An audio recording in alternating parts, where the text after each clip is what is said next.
એ રાજકોટ ગ્રામ્ય પોલીસ દ્વારા એક ખૂબ જ સરસ અને નવી પહેલ કરવામાં આવેલી છે। એમાં એસપી વિજય ગુર્જર સાથે જે છે એએસપી સિમરન ભારદ્વાજ અને एएसपी नवीन रेपुड़ी चक्रवर्ती इन लोगों ने सौराष्ट्र यूनिवर्सिटी के साथ मिलके जो सौराष्ट्र यूनिवर्सिटी का साइकोलॉजी डिपार्टमेंट है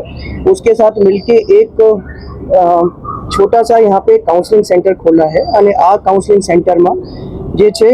જે લોકોએ છેલ્લા 3 મહિનામાં કોઈ સુસાઇડ અટેમ્પ્ટ કરવાની કોશિશ કરી છે કે પ્રયાસ કર્યા છે એ લોકોને બોલાવીને એ લોકોના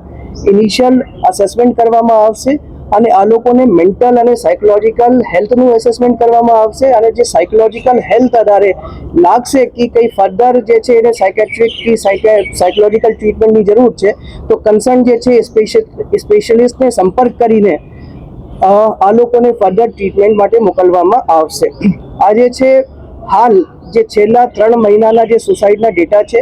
રાજકોટ ગ્રામ્યના જુદા જુદા પોલીસ સ્ટેશન વિસ્તારોમાં જે લોકોએ સુસાઇડ અટેમ્પ્ટ કરી છે આ સુસાઇડ અટેમ્પ્ટ કરનારાઓને જે છે હાલ